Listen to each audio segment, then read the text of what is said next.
ಕೇವಲ ರಾಮರ ಅಸ್ತಿತ್ವಕ್ಕೆ ಮಾತ್ರ ಅಲ್ಲಪ್ಪ, ಇಡೀ ರಾಮರ ವಂಶ ವೃಕ್ಷದ ಅಸ್ತಿತ್ವಕ್ಕೆ ಕೊಡಬಲ್ಲೆ ಸಾಕ್ಷಿ ನಾನು ಅಂತ ನಮ್ಮ ಮಕ್ಕಳ ಬಾಯಿಂದ ಬರಬೇಕು. ರಾಮರ ದಯೆಯಿಂದ ನಮ್ಮ ಮಕ್ಕಳು ಹೇಳಬೇಕು. ಮೊದಲಿಗೆ ಬಂದದ್ದು ಶ್ರೀಹರಿ,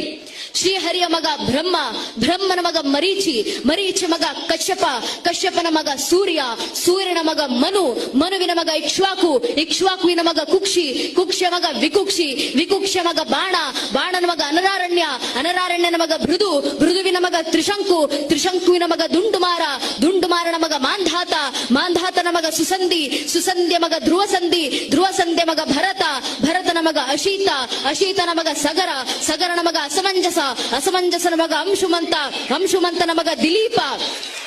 ದಿಲೀಪನ ಮಗ ಭಗೀರಥ, ಭಗೀರಥನ ಮಗ ಕುಕುತ್ಸು, ಕುಕುತ್ಸುವಿನ ಮಗ ರಘು, ರಘುವಿನ ಮಗ ಪ್ರಬರ್ಧ, ಪ್ರಬರ್ಧನ ಮಗ ಶಶಂಕು, ಶಶಂಕುವಿನ ಮಗ ಸುದರ್ಶನ, ಸುದರ್ಶನ ಮಗ ಅಗ್ನಿವರ್ಣ, ಅಗ್ನಿವರ್ಣನ ಮಗ ಶೀಘ್ರವೇದ, ಶೀಘ್ರವೇದನ ಮಗ ಮರು, ಮರುವಿನ ಮಗ ಪ್ರಶಿಷಕ, ಪ್ರಶಿಷಕನ ಮಗ ಅಂಬರೀಷ, ಅಂಬರೀಷನ ಮಗ ನಘೂಷ, ನಘೂಷನ ಮಗ ಯಾತಿ, ಯಾತಿಯ ಮಗ ನಾಭಾಗ, ನಾಭಾಗನ ಮಗ ಅಜ, ಅಜನ ಮಗ ದಶರಥ, ದಶರಥನ ಮಗನೇ ರಘುವಂಶದ ರಾಘವ ಪ್ರಭು ಶ್ರೀರಾಮಚಂದ್ರರು ಅಂತ ಹೇಳುವ